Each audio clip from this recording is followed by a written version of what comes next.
there's high levels of saturation of internet penetration. But areas like Latin America, Africa, as you can see, which is pretty much all transparent, Asia, and also the large continental Europe, Russia and the likes, they have very low penetration rates, and that's where the working class, global working class, is going to come from. These figures are so amazing in my mind. So we've got percentage growth in the over 3,500 percentage growth of people coming online. Those figures are startling, and they're the countries, so Latin America, Middle East, Africa, Asia, where the 5 billion people that are coming online are coming from. As an interesting fact, there are more people online in China than there are in the entire of the USA, the population. And it still has only 38% of the population online in China. Lots of people to come. So we've got these people that are coming online, and the 5 billion people, the amazing fact is that they're on often less than $10 a day. So when they're coming online, they've got different objectives and different goals, and their biggest goal is to improve their standard of living. And that's where sites like Freelancer are playing their part. The first thing that they'll look to do is earn an income. And what we have, so this is a screenshot of Freelancers, kind of hard to see. But often they're on less than $10 a day. This gentleman, who is an expert in SEO, link building, data, social media and the like, is earning $10 an hour. So that's already a huge step up for people who are working online. And the other big trend that's happening, which I think it complements this growth in internet penetration and what their desires are online, is that it's never been easier to learn a trade. So online education is the hot topic at the moment. Globally, it's so MOOCs and Coursera, Udacity, there are all these new institutions that are coming online to educate the online masses, which I think is personally fantastic. What's MOOCs? MOOCs, so MOOCs is, I never bring it up, but MOOCs is essentially the concept of free online education. Massive online, so it's open, it's kind of the open source. Yeah, massive online open course. Oh yeah, massive online open course, there you go. And so it's sort of, it's the ethos and the theory behind why we're seeing all of these large-scale education programs come up. So what we've got here is an example, so PSD Tube. So I've just come online and I want to compete and earn a living, but I don't know how to design logos. I can go on and learn, and I can educate myself. Same as MIT. I know everyone's dying to learn introductory quantum mechanics. Well, now you can, and it's free. This course is, in my mind, it was the catalyst for the whole revolution, and that was a course put up by Stanford.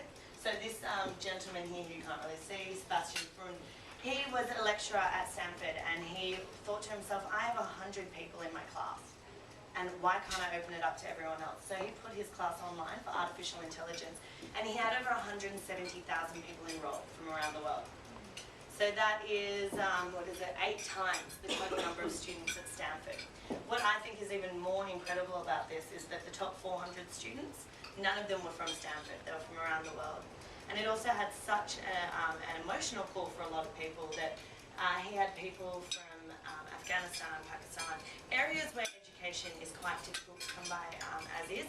They actually said, can we please work with you, and we will do all of the translations. We will do whatever it takes to make this available to our students. So he is now, so that's Stanford, Harvard, they're all doing these online education opportunities. Khan Academy. So what we've done is that everyone around the world, 5 billion people are coming online. They're increasingly educated thanks to online education, but at the same time our industries are going through a huge shift. It was interesting to hear a lot of you talk about what your business are, what you're doing, and a lot of them, I'd say 99%, and even probably all of you in some capacity, are affected by software. Your businesses are either largely online or day-to-day your tasks are online, even setting up database systems and invoicing systems that we're talking about. Software is affecting the way we do business. So if, for instance, if we look at it and how they've sort of transformed, the largest telecommunications company is Skype. So the largest bookseller is Amazon. All of these things and traditional ways that we used to do things have now moved into a software company. And that's the way your business should be heading. And they're the types of things that you should be thinking about utilising to to make the most of these new revolutions. To give you an idea, so 3D modelling, we actually get a lot of jobs from people in property, real estate, architects, or just people who want to modify their own home and getting 3D models of their architecture plans done up. It's an incredibly popular job category on our site. Design, CAD design, industrial design. So all of these different industries can be done online, and what that means is that they can be done from anywhere, by anyone, at any time. And that's the revolution that we've seen that has led Freelancer to come into being. So the world is flat. Thomas Friedman, who's a Pulitzer Prize winning journalist, he is currently a journalist at the New York Times. I always get it wrong and I should look it up. But New York Times or the Wall Street Journal over in New York. And basically he was the one that espoused this concept that the world is flat. Globalization has well and truly happened, and we've kind of been talking about it. I think I learned it in primary school, at school. And we've all been talking about it for ages, and everyone thinks that they're really comfortable with the concept. But really it's only just beginning. There's still 5 billion people to come online, and needs have changed, times have changed. So the way we're going to work in a globalized world has changed. And when we think about globalization, hands up who's bought something online.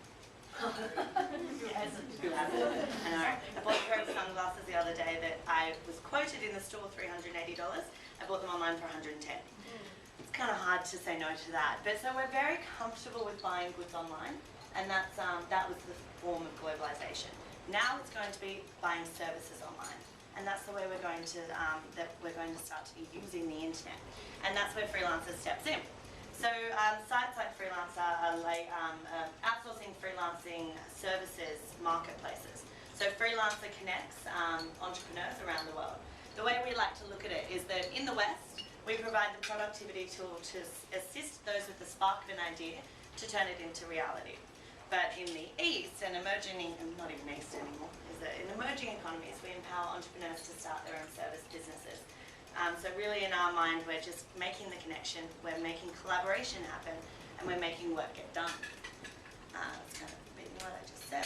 As a company, I'll give you a quick rundown, and then we'll go into the more nitty-gritty of how to use the site, or use sites like it. So we started in 2009.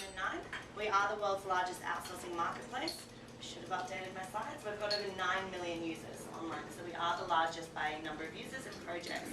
And 2 weeks ago, we passed 5 million projects being posted on the site. We've had over it's actually over $1.2 billion worth of projects posted on the site, and we're in the top 300 websites globally. Also, depending on whether you've read many of the newspapers that we've been in lately, we are currently in the process and have plans to take the company public on the Australian Stock Exchange, which we believe is just vital for Australia and for technology. We're a very proud Australian company, and we believe in building up technology here. We have over 300 employees globally, so Sydney, London, Manila, Buenos Aires, Jakarta and Madrid.